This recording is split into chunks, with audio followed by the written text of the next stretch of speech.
Bonjour, famille. Bienvenue sur Stories with Madesi. Veuillez vous abonner et nous laisser un j'aime. Cela représente beaucoup pour nous.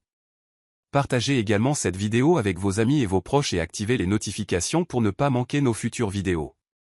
Merci de le faire. Installez-vous confortablement et détendez-vous alors que nous plongeons dans l'histoire. La chambre était silencieuse, trop silencieuse. Le bip rythmé des machines et le faible bourdonnement des néons remplissaient l'air stérile. Mais rien de tout cela n'atteignait pleinement les oreilles de Ruth. Elle était piégée dans son propre corps, flottant quelque part entre la douleur et l'obscurité. Sa tête était lourde, ses membres étrangers. Tout autour d'elle, les palans des infirmières, le cliquetis métallique des instruments, semblaient lointains, comme des échos d'un autre monde. Son dernier souvenir avant de se réveiller dans cette brume était celui de tendre la main vers un verre d'eau dans son salon, puis le bruit sourd de son propre corps heurtant l'escalier. Maintenant, tout était flou. Un léger frisson parcourut sa peau sous le drap de l'hôpital, et même si ses yeux ne voulaient pas s'ouvrir, elle pouvait sentir qu'elle n'était pas seule. Quelque part dans son esprit à demi conscient, des fragments de rire, les rires de David, remontaient à la surface de sa mémoire. Il avait ri avec elle un jour, lui avait tenu la main pendant les orages, lui avait murmuré qu'il la protégerait pour toujours. Cet homme n'était plus là maintenant. Au loin, des voix étouffées se firent entendre. La porte grinça. Elle voulut tourner la tête, mais son corps n'obéit pas. Puis elle entendit, des talons claquant sur le sol, la voix d'une femme teintée d'irritation et le murmure discret d'un homme en réponse. « Combien de temps cela va-t-il prendre » demanda la femme sèchement. Le cœur de Ruth tenta de s'emballer, mais il ne fit que palpiter faiblement. Cette voix, celle de Maria, son amie. Son amie qui ne lui avait pas rendu visite depuis son hospitalisation. Puis la voix de David se joignit à la conversation, beaucoup plus proche, plus froide qu'elle ne l'avait jamais entendue.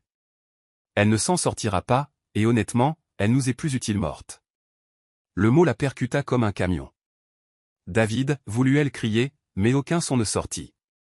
Parlons au docteur, dit doucement Maria, presque de manière séductrice, comme si Ruth était une tâche qu'il devait effacer de la surface de leur nouvelle vie parfaite. Les doigts de Ruth tressaillirent faiblement. Elle n'était pas morte. Elle n'était pas partie. Et d'une manière ou d'une autre, si la vie lui donnait la moindre ouverture, elle vivrait assez longtemps pour se souvenir de chaque mot qu'il venait de dire, et s'assurer qu'il le regretterait. Le léger sifflement du climatiseur ne suffisait pas à refroidir la chaleur montante qui inondait la poitrine de Ruth. Elle resta immobile, enfermée dans son propre corps, mais son esprit commença à s'éclaircir comme des nuages se dissipant après une tempête. Le bruit des talons qui se rapprochaient s'arrêta juste à côté de son lit. Puis vint une odeur familière, un parfum de vanille coûteux. Une main effleura ses doigts, s'y attardant. Toujours aucun mouvement, marmonna Maria. Bien. Plus tôt ils la laisseront partir, mieux ce sera. L'estomac de Ruth se tordit. Elle connaissait Maria depuis l'université.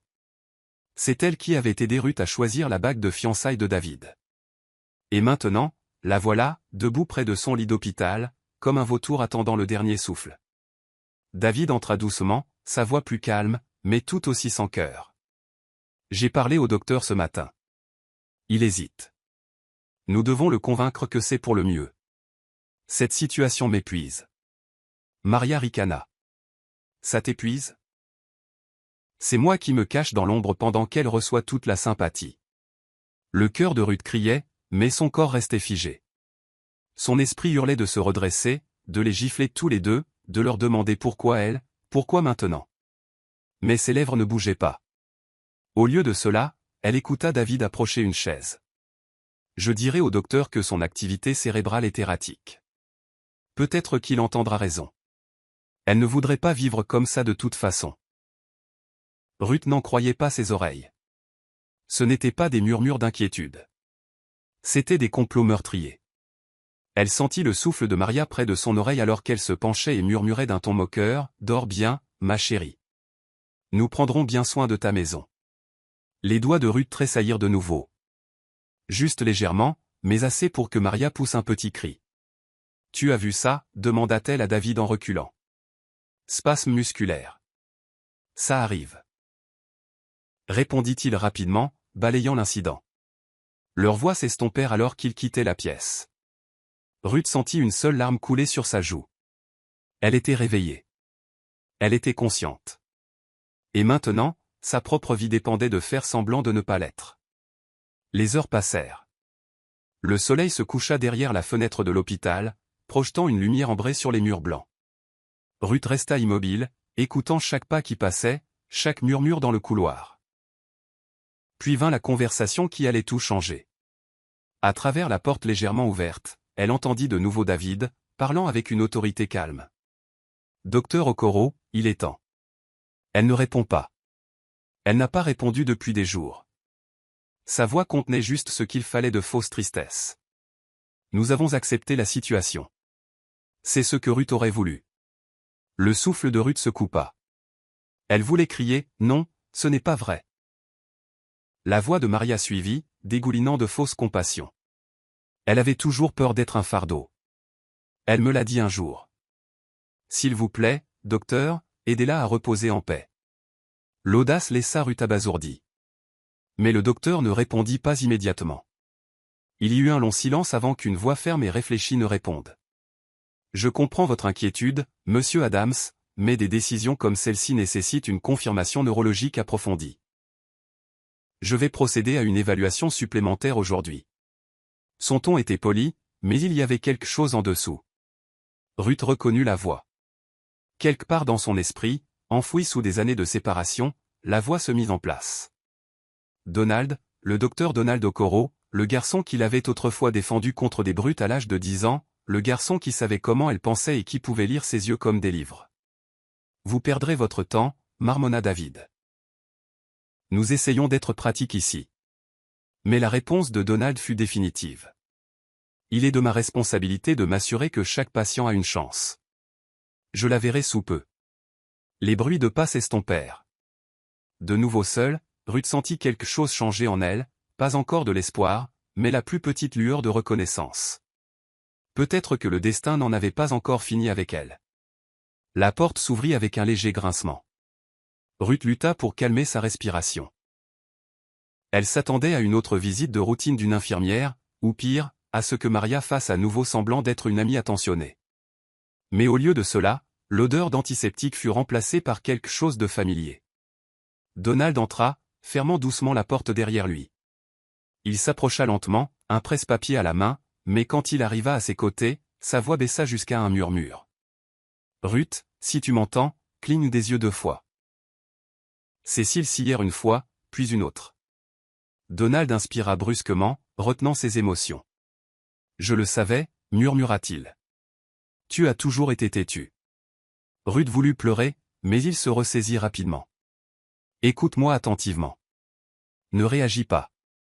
Même si ça fait mal. Ton mari et sa compagne te veulent morte, mais je ne laisserai pas faire ça. » Alors qu'il se penchait pour vérifier ses signes vitaux, sa main pressa doucement une note dans la sienne. « Joue le jeu. Je te protège. » disait-elle. Ses yeux s'embuèrent de larmes soudaines. Donald continua de parler à voix haute, de manière professionnelle, pour quiconque à l'extérieur de la porte qui pourrait écouter. Pas de changement dans les réflexes, toujours pas de mouvement volontaire. Je vais faire plus de tests. Il griffonna quelque chose sur le presse-papier, puis murmura de nouveau à voix basse, « Tu es en sécurité maintenant, mais tu dois me faire confiance. » Ruth ne s'était jamais sentie aussi vulnérable de sa vie, et pourtant, avec Donald là, une mince couche de peur se détacha. Sa voix était calme, déterminée. « Je te transférerai ce soir, dans un endroit privé, un endroit que je contrôle seul. » La porte grinça de nouveau. Il se redressa. « Merci de votre patience, » dit-il à quelqu'un dans le couloir. « Nous procéderons avec toute la responsabilité médicale requise. » Quand la porte se referma une fois de plus, Ruth expira lentement par le nez. Elle ne faisait plus que survivre, elle commençait à espérer. L'air nocturne était chargé de tension alors que les couloirs silencieux de l'hôpital résonnaient du son lointain de roues qui roulaient. Donald se déplaça rapidement, poussant le lit de Ruth, toujours insensible au monde extérieur, dans un couloir réservé à l'arrière du bâtiment. Vêtu d'une blouse et flanqué d'une infirmière de confiance, il signa de faux documents de sortie sous le pseudonyme d'une clinique de recherche privée. Aucune question ne fut posée. Elle est transférée pour une thérapie d'isolement neurologique, expliqua-t-il au gardien de sécurité avec une telle assurance que personne ne songea à le contester. Ruth resta immobile sous les couvertures, le cœur battant à tout rompre. Bien qu'elle ne pût lever la tête, ses sens étaient plus aiguisés que jamais. Chaque tour du brancard, chaque instruction murmurée, plantait une pensée plus profondément dans son esprit. Je ne suis pas morte. On me sauve. Dehors, une ambulance noire discrète attendait, sans un signe. Il pleuvait légèrement. Donald se pencha près d'elle alors qu'on la chargeait à l'intérieur. Tu es arrivée jusqu'ici, Ruth. Je m'occupe de toi maintenant. Ils arrivèrent dans un établissement de rééducation privé et isolé, niché au-delà des faubourgs de la ville, où le personnel avait été soigneusement informé sous des contrats de confidentialité. Dans sa nouvelle chambre, des murs au ton chaud et un éclairage doux remplacèrent la froideur stérile de l'hôpital. Pour la première fois depuis des jours, Ruth était entourée de paix. Donald s'assit à son chevet, l'épuisement se lisant sur son visage. « Tu ne me dois rien. » dit-il doucement en écartant une mèche de cheveux de son visage. « Mais je te dois le meilleur de moi-même. Tu m'as un jour donné confiance quand je n'étais qu'un garçon dégingandé trop effrayé pour parler. C'est maintenant à mon tour de te protéger. » Les yeux de Ruth sillèrent faiblement en réponse. Il sourit. « Tu es en sécurité ici, et je t'aiderai à guérir.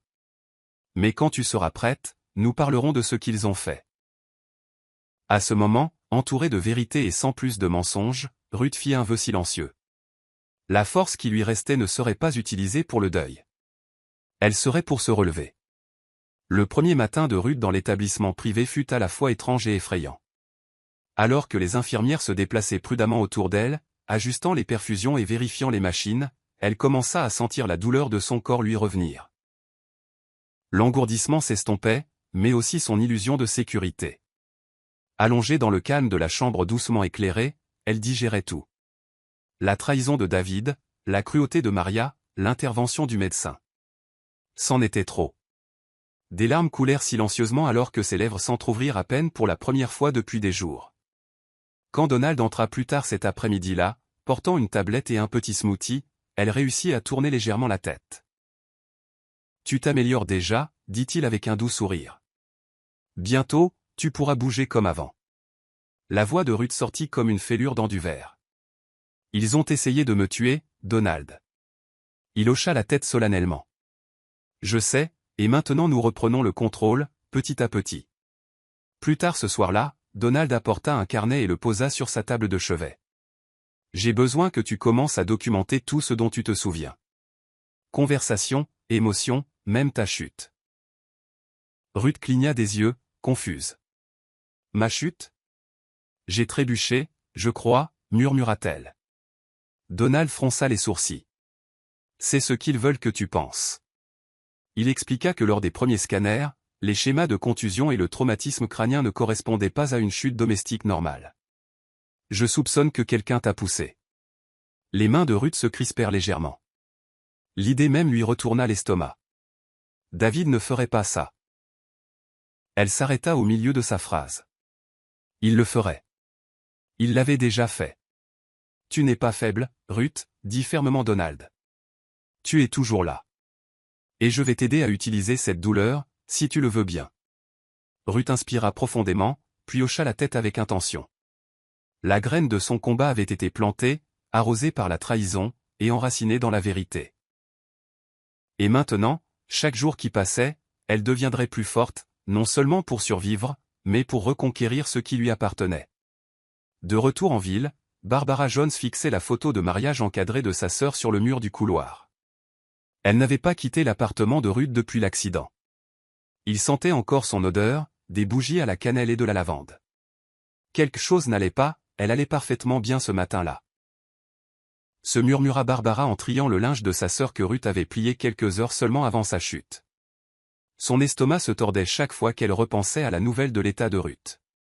Les réactions de David lors des visites à l'hôpital avaient été étrangement calmes, voire mécaniques. Et Maria ne s'était pas montrée une seule fois. Barbara décida qu'il était temps de retourner à l'hôpital. Quand elle arriva à l'improviste, l'infirmière de service n'offrit que des sourires crispés et des réponses évasives. « Le docteur Okoro n'est pas disponible pour le moment, dit-elle en tapotant nerveusement sur sa tablette. Barbara plissa les yeux. Ma sœur est-elle toujours ici? L'infirmière hésita. Elle a été transférée dans un centre neurologique sur ordre médical. Le sang de Barbara se glaça. Où? Plus tard ce soir-là, Barbara confronta David chez lui. Il se tenait au bar dans une chemise en soie, faisant tourner du whisky dans un verre comme si de rien n'était. Transférée, demanda-t-elle froidement. Sans informer sa seule sœur? David expira comme si elle était un inconvénient. Elle est pratiquement un légume, Barbara. Le docteur l'a recommandé. Ne sois pas émotive. Ne me prends pas de haut, lança-t-elle. Tu n'as même pas l'air d'un mari en deuil. Il sirota calmement. Le deuil ne la ramènera pas. Ce fut à ce moment que Barbara sut que quelque chose n'allait vraiment pas. Elle étudia son visage, pas de tristesse, pas de remords. Juste du calcul. En sortant en trombe, elle se murmura, « Je ne sais pas ce que tu caches, David. Mais je te jure que je le découvrirai. » Et dans le silence qui suivit, David resta figé, fixant son verre. Car pour la première fois depuis la chute de Ruth, quelqu'un l'observait.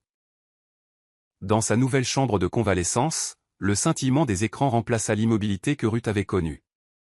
Donald avait installé un système de surveillance discret, connectant des flux en direct de caméras cachées plantées à l'intérieur de la maison de David, installé par un spécialiste technique privé sous le prétexte d'une mise à niveau de routine du Wi-Fi.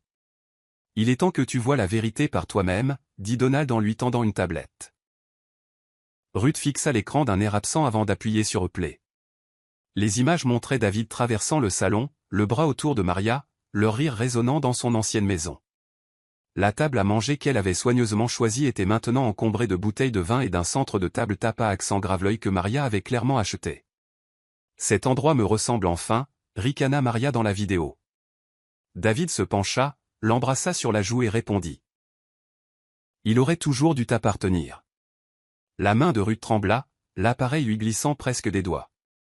Son souffle se coupa alors qu'elle les regardait entrer dans ce qui était autrefois sa chambre. Nouveaux draps, nouveaux meubles, même les rideaux avaient été remplacés. Elle se figea quand elle vit Maria ouvrir une petite boîte en velours. À l'intérieur se trouvait le collier que Ruth avait reçu de sa défunte mère, un héritage familial. Il me l'a donné hier soir. Roucoula Maria dans la vidéo. Il a dit que c'était trop précieux pour rester enfermé. Les yeux de Ruth s'emplirent de larmes. Ce collier avait été autrefois sa possession la plus sacrée. Ils m'ont effacé, murmura-t-elle. Donald s'assit à côté d'elle, sa voix calme mais ferme. Il voulait que tu disparaisses. Et il construise un monde sur les cendres de ton silence. Mais tu n'as pas disparu, Ruth. Tu regardes. Elle fixa de nouveau les images, mais cette fois avec un regard plus assuré. Chaque trahison l'alimentait. Chaque rire volé, chaque mensonge, ajoutait une autre brique à la forteresse qu'elle construisait silencieusement. Un jour, ils entendraient à nouveau sa voix, et ce serait le son qui mettrait fin à tout ce qu'ils avaient bâti. Barbara attendait dans sa voiture devant le domaine de David, un carnet à la main, mâchonnant l'extrémité d'un stylo avec une anxiété agitée. Elle avait des questions, beaucoup trop, et aucune d'entre elles n'obtenait de réponse. Alors qu'elle suivait les mouvements de Maria pour la 3e soirée consécutive, elle prit enfin une décision. Elle composa un numéro qu'elle n'avait pas utilisé depuis des années. « Allô » répondit la voix profonde familière. « Richard Cole » demanda-t-elle. « C'est Barbara Jones. J'ai besoin de votre aide. » Il marqua une pause, puis dit, « De quoi s'agit-il » Elle répondit fermement. « Ma sœur n'est pas tombée. On l'a poussée au silence. J'ai besoin de quelqu'un qui sait comment suivre les mensonges. » Richard, autrefois un détective privé décoré et un ami de confiance de leur défunt père, accepta de la rencontrer le lendemain matin. « Apportez tout ce que vous avez, dit-il. Et Barbara, soyez prête à ce que nous trouverons. » Le lendemain, ils étaient assis dans le bureau de Richard, ses murs tapissés de décennies de dossiers et de trophées poussiéreux. Barbara étala des reçus, des notes d'hôpital, des photos de l'anniversaire que Ruth n'avait jamais vécu pour célébrer. « La maison a été vidée comme si elle n'avait jamais existé, dit-elle amèrement. Il a même annulé ses abonnements à des magazines. » Richard parcourait attentivement ses notes, le front plissé.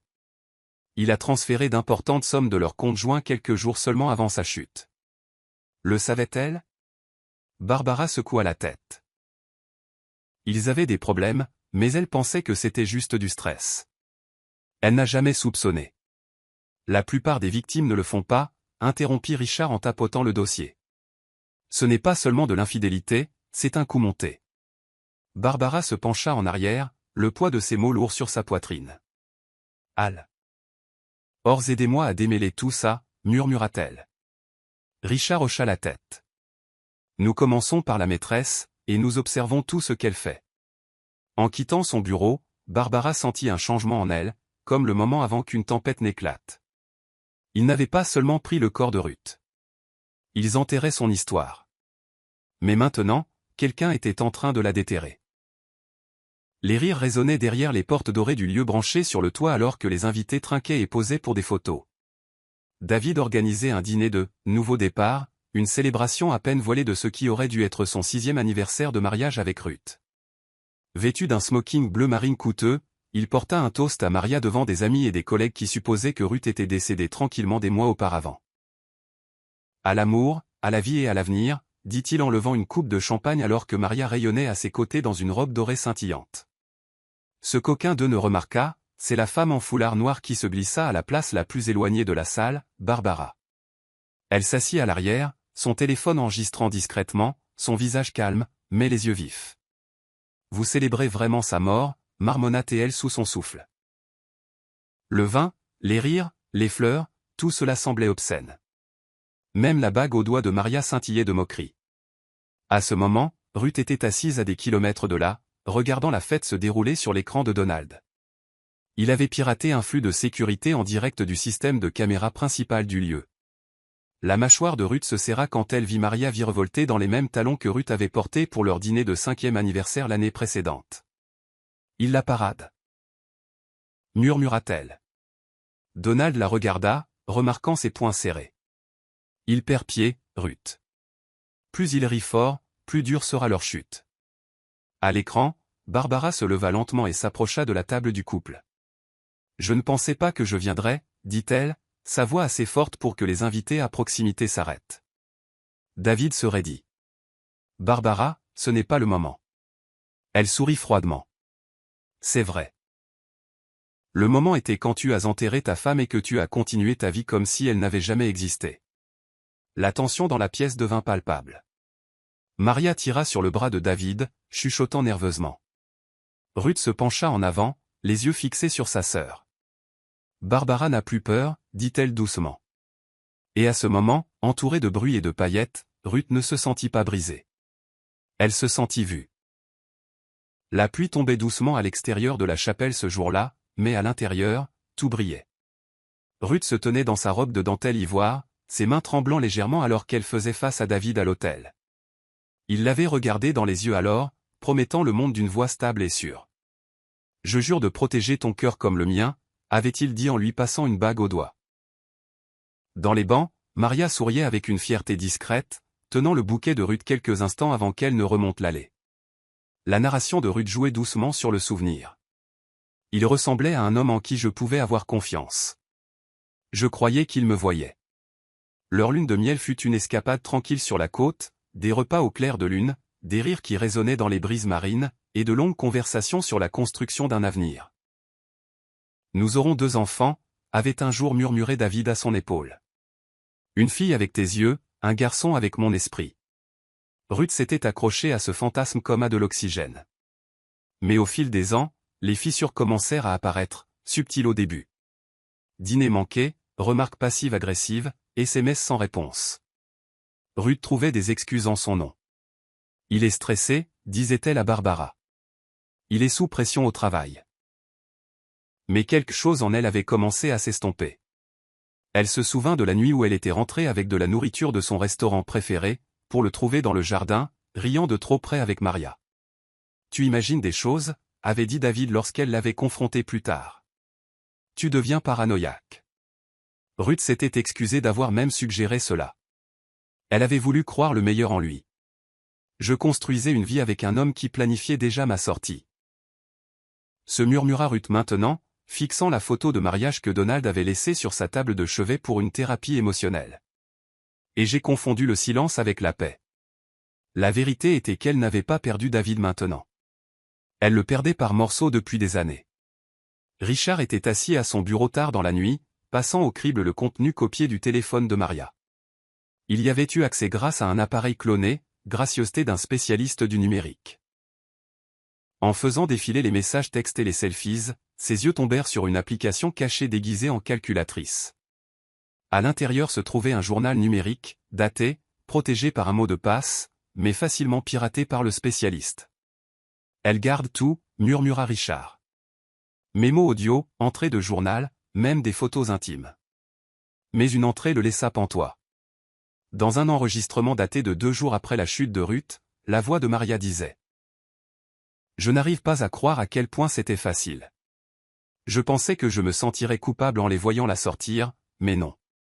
Elle n'était jamais censée se réveiller. » Richard se pencha en arrière, incrédule.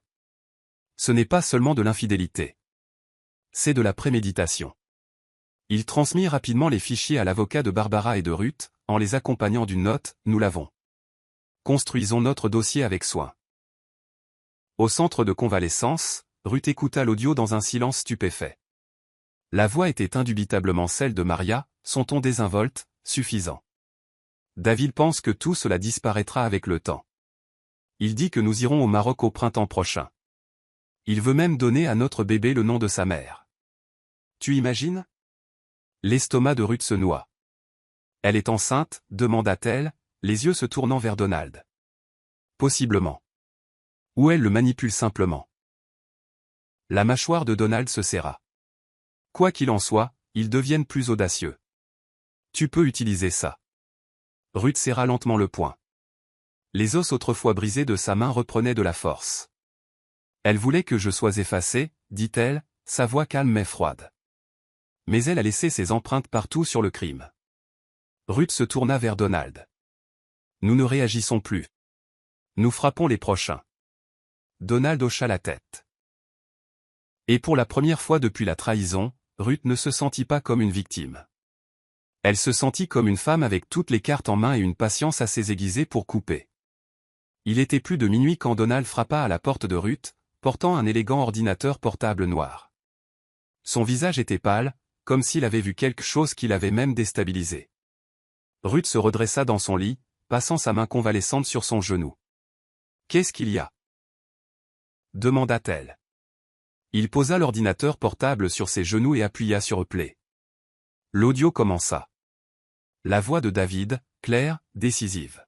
« Si elle part, ça nous libère tous les deux. C'est ce que nous avions convenu. » Maria répondit, Donald hésite. Il est trop prudent. Peut-être devons-nous lui mettre plus de pression. Si Ruth s'en sort, c'est ton héritage qui est en jeu, pas le mien. Ruth se couvrit la bouche. Les voix étaient indubitables. Laissez-la mourir, dit ensuite David. Faites tout ce qu'il faut pour que ce soit propre. Le silence tomba dans la pièce. L'air semblait plus froid, plus lourd. Donald parla enfin.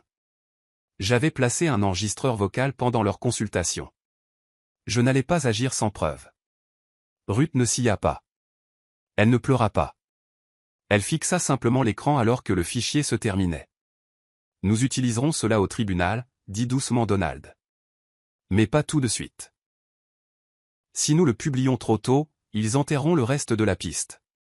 Nous avons besoin qu'ils continuent à creuser leur propre tombe. Ruth hocha lentement la tête. Et je veux que Maria l'entende. Pas par les nouvelles. Par moi. Donald la regarda avec une approbation silencieuse. Nous choisirons le bon moment. Ruth expira. Ses mains étonnamment stables. Crois-tu en la justice, Donald ? demanda-t-elle. Je crois en la vérité, répondit-il. Et je crois que la tienne ne fait que commencer. Ruth regarda par la fenêtre, le clair de lune dansant sur sa peau. Cette nuit-là, elle ne rêva ni de trahison ni de mort. Elle rêva d'une salle d'audience. D'un jugement. Du visage choqué de Maria. Et de David, sans voix, regardant la femme qu'il avait laissée pour morte se relever, la voix intacte, la vengeance scellée, et plus forte que jamais. Le soleil matinal filtrait doucement dans la chambre de Ruth alors que Donald était assis en face d'elle avec une petite pile de documents juridiques. Ses yeux balayaient attentivement son visage. « Tu es physiquement plus forte maintenant, Ruth. Il est temps de commencer à penser à l'avenir sur le plan juridique. » Elle hocha la tête, prenant le stylo d'une main ferme. « David avait une procuration sur ma santé, mes finances, même la maison. Retire-lui tout, dit-elle. Donald sourit légèrement. C'est déjà en cours. Mais j'ai fait venir quelqu'un que tu dois rencontrer. Un instant plus tard, une femme élégante entra dans la pièce, Olivia Daniels, une alliée juridique de longue date de Donald, et une spécialiste de la récupération de patrimoine. Vous n'êtes pas la première femme à vous réveiller d'une trahison, dit Olivia, sa voix calme et féroce. Mais vous serez l'une des rares à gagner sans enfreindre la loi. Ensemble, les trois travaillèrent pendant les jours suivants pour rédiger des changements discrets mais puissants, annulant les droits de David sur tous les biens partagés, réacheminant les comptes gelés de Ruth vers ses sauvegardes privées et autorisant Olivia à être sa voix juridique en public. S'il essaie de déplacer autre chose, nous le piégerons dans ses propres papiers, dit Olivia. Ruth signa la dernière page de l'affidavit et se pencha en arrière, le souffle calme. J'ai dormi assez longtemps, dit-elle. Donald lui tendit un nouveau dossier marqué « Confidentiel ». Brouillon de déclaration personnelle. Cela sera publié plus tard, mais cela doit être dans tes propres mots. Ruth ouvrit le dossier, puis leva les yeux. Il ne le verra même pas venir, murmura-t-elle. Son regard se tourna vers la fenêtre. Au-delà, le monde continuait sa route, ignorant que la femme qu'ils avaient enterrée avec sympathie était sur le point de se relever, non pas comme une veuve, mais comme un témoin avec des preuves, de la rage et une trace écrite. David était assis dans son bureau poli, les jambes croisées, le téléphone pressé contre son oreille. Son front était plissé alors que le directeur financier du siège de l'entreprise parlait au bout du fil. Nous avons détecté des irrégularités financières, David. Des transferts vers un compte tiers non vérifié lié au patrimoine de votre femme. Voulez-vous expliquer? David déglutit difficilement. C'était des réallocations légales. Ma femme est dans le coma, j'ai la procuration. L'homme au bout du fil ne céda pas, cette autorité a été révoquée. Depuis 2 jours, vous ne figurez plus sur aucun de ces comptes. David se leva brusquement, renversant un porte-stylo. C'est impossible. Mais son téléphone vibra de nouveau, un message de la banque. Tous les comptes joints gelés par ordonnance du tribunal. Maria, assise en face de lui sur le canapé en cuir, haussa un sourcil. Quelque chose ne va pas, chérie, demanda-t-elle doucement. Il serra les dents. Elle tire les ficelles. Ce docteur, j'aurais dû le faire taire plus tôt. Maria se leva, son ton soudainement froid. Tu avais dit que tout était réglé. Je n'ai pas accepté ce bazar. David se tourna vers elle, les yeux hagards. Tu voulais qu'elle parte aussi. Maria leva les mains. Et je pensais que tu avais l'intelligence de le faire proprement. Mais maintenant, on nous surveille. Je le sens. Elle sortit en claquant la porte du bureau. Seul, David s'effondra sur sa chaise, la sueur perlant le long de sa tempe. Il pensait avoir le contrôle total. Ruth hors du tableau, l'entreprise florissante, le prochain chapitre de sa vie avec Maria déjà en train de se dérouler. Mais les bords de son empire s'effritaient. Et pour la première fois depuis la chute, David Adams réalisa quelque chose de terrifiant. La femme qu'il avait essayé d'effacer bougeait d'une manière ou d'une autre, et les murs se refermaient plus vite qu'il ne pouvait le gérer. Ce soir-là, David fit un geste désespéré. Il se rendit dans un obscur bureau de notaire en périphérie de la ville, un qu'il avait utilisé pour d'autres affaires discrètes. Un petit homme chauve nommé Félix l'accueillit à la porte. « Monsieur Adams? Vous avez apporté le document ?» David lui tendit une version falsifiée du testament de Ruth, imprimée sur du papier vieilli, avec une signature contrefaite. « Cette version me nomme seul bénéficiaire du patrimoine Adams, expliqua-t-il calmement. Félix haussa un sourcil. Cette signature a l'air récente. David répondit rapidement, elle provient de ses anciens dossiers. Notarisez-la simplement. Félix hésita, mais finit par obtempérer, apposant son sceau sur la page et la glissant dans une enveloppe. David quitta le bâtiment, se sentant triomphant. Enfin de nouveau en avance sur le jeu. Ce qu'il ne savait pas, c'est que Barbara l'avait suivi depuis la maison. D'une voiture garée au bout de la rue, elle prit des photos de la plaque d'immatriculation, de la porte du bureau et de David échangeant une épaisse enveloppe avec Félix. Elle les transmit immédiatement à Richard, avec la légende « Il falsifie des documents. Nous avons des preuves ». Cette nuit-là, Richard rencontra Olivia en secret. Et ensemble, ils préparèrent une contre-attaque, un horodatage notarié de l'établissement où l'écriture de Ruth avait récemment été enregistrée, contredisant la contrefaçon. Ils deviennent négligents, remarqua Richard. Barbara répondit, non, ils commencent à avoir peur. Et la peur rend les gens audacieux et stupides. Depuis sa suite privée, Ruth était informée de chaque détail. Elle se pencha en arrière sur sa chaise, les lèvres s'entr'ouvrant pour un murmure, laissez-le continuer à creuser. Quand je me relèverai, il se sera déjà enterré lui-même. Enveloppée dans un long trench-coat marron et une perruque bouclée synthétique, Ruth se tenait au bord d'un marché en plein air bondé, se fondant parfaitement dans le décor. Cela faisait des mois qu'elle n'était pas sortie sans surveillance médicale. Sa respiration était régulière, mais son cœur battait avec une urgence prudente. Donald avait approuvé à contre-cœur sa sortie, uniquement sous un déguisement épais et pour une brève fenêtre d'observation. « Tu es sûr de vouloir voir ça ?» lui avait-il demandé plus tôt ce matin-là. « J'en ai besoin », avait répondu Ruth. « Je veux voir la vie qu'elle mène. » Maintenant, debout derrière une rangée d'étals de fruits, Ruth aperçut Maria de l'autre côté de la rue. Vêtue d'un jean de marqué de lunettes de soleil, elle se tenait avec assurance à côté d'un élégant SUV noir, son rire résonnant dans l'espace alors qu'elle achetait des produits d'épicerie importés. Les doigts de Maria dansaient sur l'écran de son téléphone alors qu'elle posait pour un selfie à côté de la voiture. Probablement en train de télécharger une story avec une légende comme Soleil et succès, songea Ruth. Ruth resta immobile, résistant à l'envie de la confronter. Elle regarda Maria sortir de nouveau son téléphone, cette fois pour répondre à un appel. « David, je t'ai dit qu'il fallait être plus malin, » dit Maria, la voix plus vive. « Tu penses que ce n'est pas parce que tu as fait signer ce testament que nous sommes tirés d'affaire? Tu ne comprends manifestement pas comment fonctionnent les traces écrites. » Les yeux de Ruth se plissèrent, ses oreilles attentives à chaque mot. Puis vint la piqûre. Elle rendait tout difficile quand elle était en vie. C'est bien son genre de causer des ennuis même maintenant. Maria raccrocha et se dirigea vers une boutique, totalement inconsciente qu'à quelques mètres de là, Ruth était témoin silencieux de son arrogance. Donald apparut à côté de Ruth quelques instants plus tard, la guidant doucement vers la voiture. « Tu en as assez vu » murmura-t-il. Ruth hocha la tête, le visage sans expression. Mais à l'intérieur, un feu s'était rallumé, non pas seulement de vengeance, mais de reconquête. « Elle m'a volé plus que mon mari », murmura Ruth en s'installant sur la banquette arrière.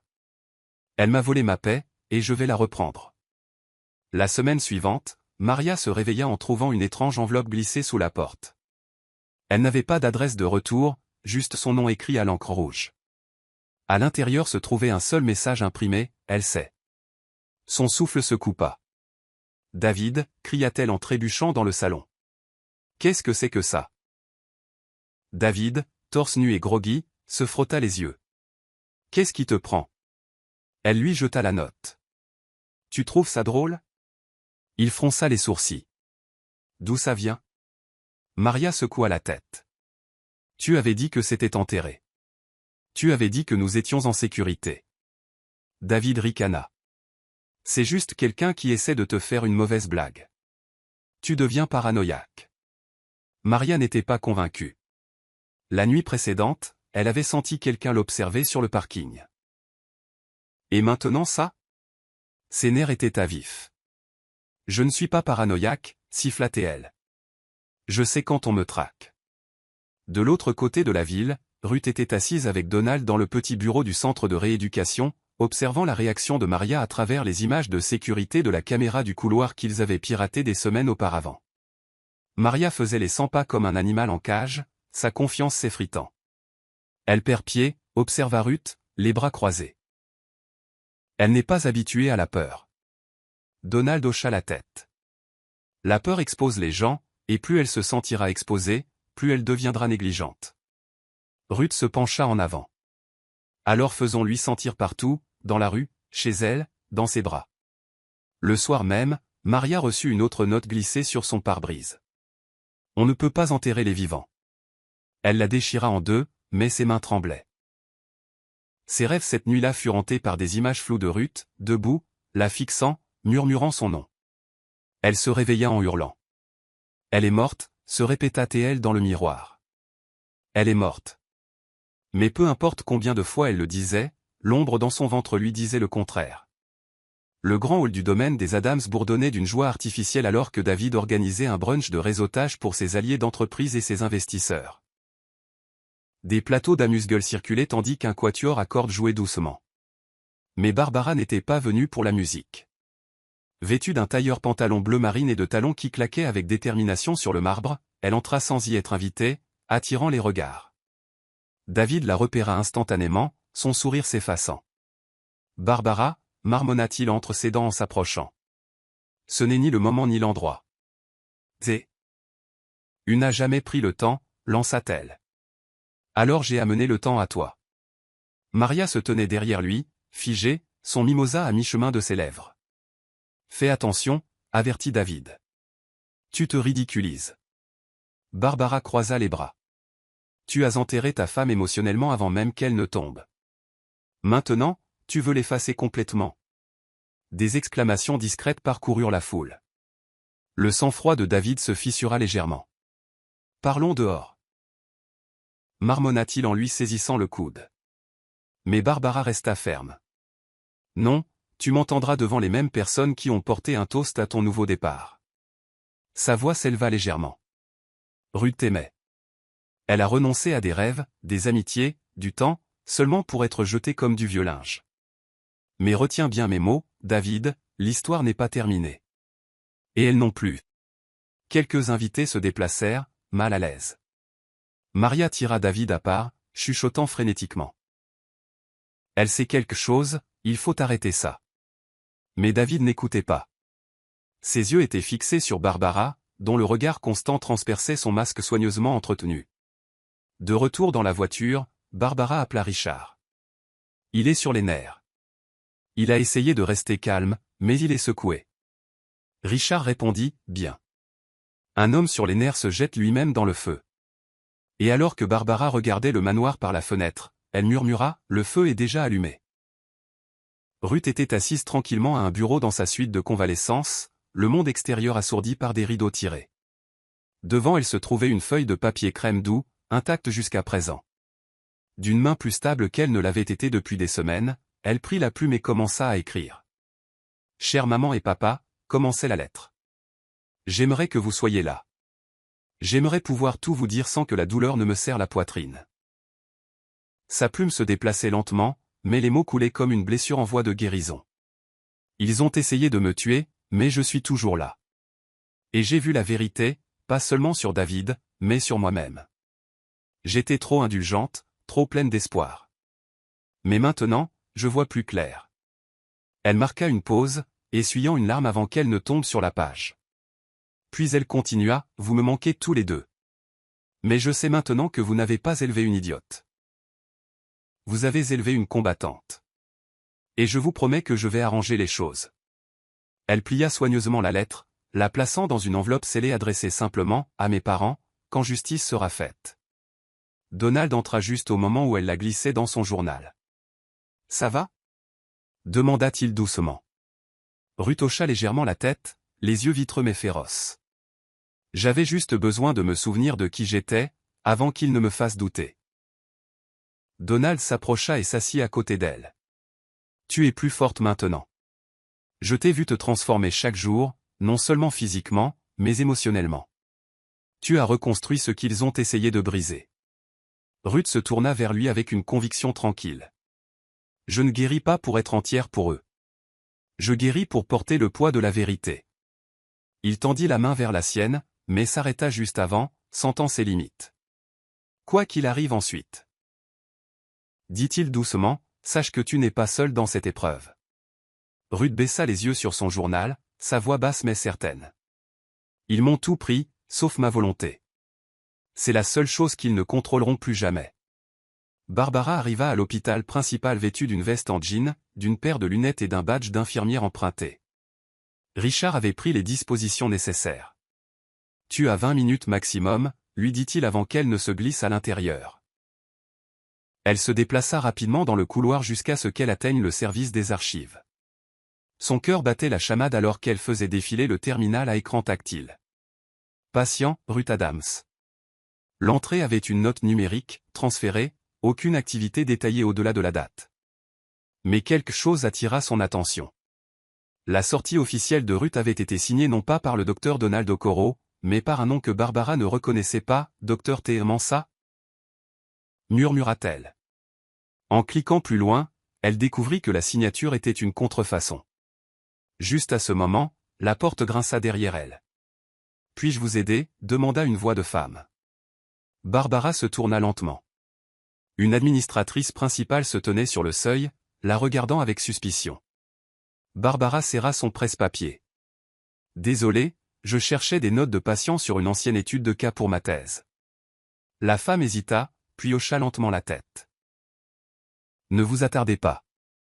Le docteur Okoro est très protecteur de ses dossiers. » Alors que l'administratrice partait, Barbara prit une photo du terminal et sortit rapidement de la pièce.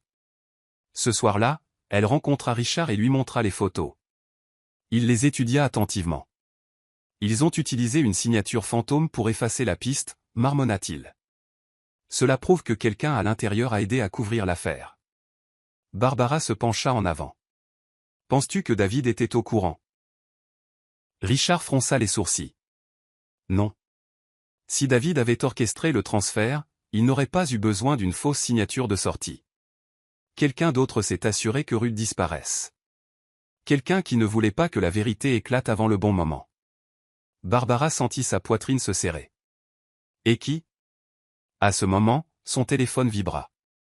Un message de Donald apparut. Nous devons nous rencontrer. Demain. Le mystère s'épaississait, mais la vérité aussi. Le jardin derrière le centre de convalescence était calme, la lumière de fin d'après-midi projetant des rayons dorés à travers les arbres. Ruth était assise sur un banc sous une vigne en fleurs, le regard perdu dans le bruissement des feuilles. Elle entendit le crissement du gravier derrière elle et n'eut pas besoin de se retourner. « Tu as toujours marché comme ça » dit-elle doucement. Donald gloussa. Toujours aussi prévisible après toutes ces années. Il s'assit à côté d'elle, laissant un léger espace entre eux. Pendant un moment, aucun des deux ne parla. Juste le son du vent et des oiseaux. Puis Ruth rompit le silence. « Pourquoi m'as-tu aidé, Donald? Tu as tout risqué, ton travail, ta licence, ta réputation. » Il baissa les yeux sur ses mains. « Parce qu'un jour, quand j'étais un garçon effrayé et qu'on se moquait de mon bégaiement, tu m'as défendu. » Sans hésitation. Tu te fichais que ça fasse de toi une cible aussi. Je ne l'ai jamais oublié. Ruth cligna lentement des yeux, absorbant ses paroles. J'avais 12 ans, murmura-t-elle. Mais tu t'en es souvenu. Donald hocha la tête. Et quand j'ai vu ce que David et Maria faisaient, je ne pouvais pas redevenir ce garçon effrayé. Je devais faire quelque chose. Ruth se tourna vers lui, son expression s'adoucissant. Tu n'as pas seulement sauvé ma vie, Donald. Tu m'as rappelé qui j'étais. Un moment de silence passa avant qu'il n'ajoute. Et qui tu es toujours. Le vent agita ses cheveux alors qu'elle détournait le regard.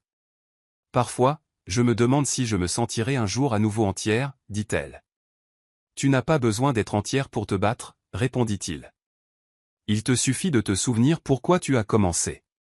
Elle le regarda avec gratitude, et quelque chose d'autre, d'inexprimé. Puis elle se leva lentement. Allez, nous avons encore du travail à faire. Donald se leva à ses côtés, et pour la première fois depuis longtemps, Ruth ne se sentit pas seule en marchant. C'est un vendredi matin que les gros titres ont explosé sur les réseaux sociaux. Le PDG David Adams annonce ses fiançailles avec Maria Lawson. Des photos montraient David dans un costume gris sur mesure, un genou à terre devant une Maria souriantée en larmes. Sa main tendue, une bague en diamant ornée captant la lumière du soleil. Derrière eux se trouvait un jardin de roses manucurées et une bannière qui disait « Nouveau départ ». L'annonce se propagea rapidement, partagée par des collègues, des clients, même d'anciens camarades d'université. David avait l'air fier, victorieux. Maria rayonnait dans sa robe de créateur. Il est vraiment allé jusqu'au bout, marmonna Ruth, debout à côté de Donald dans la salle des médias. L'expression de Donald était indéchiffrable alors qu'il lui tendait une version imprimée de l'article. Ruth parcourut les commentaires, certains félicitant, d'autres confus par la rapidité avec laquelle il avait tourné la page après une perte tragique. « Je pensais que le monde verrait clair en lui, dit-elle, la voix basse. Donald la regarda. Le monde ne voit que ce qu'on lui montre, mais cela est sur le point de changer. Le regard de Ruth se déplaça vers l'écran. L'image de Maria, arborant sa bague comme un trophée, suscita quelque chose de différent en elle maintenant. Pas de la colère, pas du chagrin, de la précision. Elle recherche la validation. Elle veut être vue comme celle qui a gagné. Donald hocha la tête. Alors laissons-la grimper aussi auquel le veut. La chute n'en sera que plus bruyante. Ruth sourit légèrement. Et nous serons ceux qui couperont la corde. De l'autre côté de la ville, Barbara lut la nouvelle les lèvres pincées. C'est du désespoir, dit-elle à Richard. Aucun homme aussi coupable ne se fiance aussi publiquement, à moins qu'il n'essaie de fuir quelque chose. Richard se pencha en arrière, fixant l'article. Ou quelqu'un. Discrètement, une tempête se préparait, et bientôt ni David ni Maria ne pourraient se tenir dans son œil. Dans la salle d'enregistrement doucement éclairée de l'établissement, Ruth était assise devant une caméra montée, un verre d'eau d'un côté et une pile de documents personnels de l'autre. Olivia se tenait à côté de l'objectif, ajustant les réglages. Pas de montage, dit Ruth. Laissez-les voir chaque émotion, chaque fissure dans ma voix. Ils doivent savoir que c'est réel. Donald hocha la tête depuis le coin de la pièce, les bras croisés, en soutien silencieux. Quand la lumière rouge clignota, Ruth inspira et commença. Je m'appelle Ruth Adams. Jusqu'à il y a quelques mois, je pensais avoir un mariage, une maison, un partenaire. Ce que j'avais, c'était un plan discret pour m'effacer. Sa voix vacilla, mais elle ne s'arrêta pas, j'étais consciente quand ils ont dit au docteur de me laisser mourir. J'ai entendu chaque mot, et j'ai choisi de vivre. Pas seulement pour survivre, mais pour parler. Elle brandit le résumé de sortie de l'hôpital. Ceci a été falsifié. Ceci a été signé par quelqu'un qui ne m'a jamais rencontré. Puis elle plaça une photo de David et Maria à leur dîner de fiançailles. Voici la récompense de la trahison. Ruth se pencha en avant, son ton stable maintenant. Vous avez dit au monde que j'étais parti. Vous avez dit que c'était pour ma paix. Mais je suis toujours là, respirant, observant. Et j'en ai fini d'être silencieuse. Le silence qui suivit fut lourd. Olivia éteignit la caméra, clignant des yeux pour retenir ses larmes. C'était dévastateur, murmura-t-elle. Donald tendit un mouchoir à Ruth. Nous programmerons la diffusion. Juste après le dépôt légal. Ruth baissa les yeux sur la clé USB qu'elle tenait. Puis leva les yeux vers son reflet sur le moniteur. Ce n'est pas seulement ma vérité. C'est mon arme. Quelque part au loin, le tonnerre gronda. Et avec lui vint la promesse que quelque chose de longtemps enfoui était sur le point de ressurgir. À 9 heures précises le lundi, Olivia entra dans le palais de justice vêtue d'un costume noir, ses talons claquant avec détermination alors qu'elle soumettait une enveloppe juridique scellée au greffier. Plainte de Ruth Naomi Adams, défendeur David Ezekiel Adams et Maria Grace Lawson. Les chefs d'accusation étaient inscrits en gras. Tentative d'homicide involontaire, fraude médicale, manipulation de patrimoine et suppression d'identité. Ruth attendait à proximité dans un véhicule sécurisé. Ses doigts agrippant la coudoir alors que Donald lui lisait l'horodatage confirmé. C'est fait. Ils ont été signifiés. Un profond soupir s'échappa de ses lèvres. Alors la guerre a officiellement commencé. De l'autre côté de la ville, David était au milieu d'une réunion du conseil d'administration lorsque son assistante entra, pâle et hésitante. « Monsieur, vous avez une assignation. » Il fronça les sourcils, prit l'enveloppe, et son visage se décomposa en lisant l'entête. « Ce doit être une blague, dit-il à voix haute. Maria se pencha. Ses doigts se crispant fermement autour de son poignet. « Qu'est-ce que c'est ?» Il jeta le document sur la table. « Ruth, elle nous poursuit en justice. » La pièce devint mortellement silencieuse. Un membre du conseil d'administration murmura, « Mais, n'est-elle pas ?» David ne répondit pas. Au lieu de cela, il se leva brusquement et sortit en trombe, entraînant Maria derrière lui. « C'est impossible, gronda-t-il. Comment peut-elle déposer quoi que ce soit? Le visage de Maria perdit toute couleur. Tu m'avais dit que le docteur... Apparemment, le docteur n'était pas de notre côté, lança-t-il. Et si elle est en vie?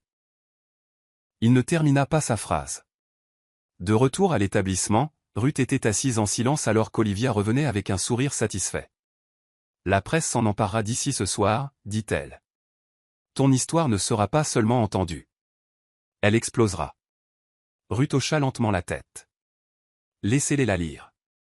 Laissez-les halter. Laissez-les réaliser que ce n'est pas moi qui ai été enterré. C'est moi qui creusais.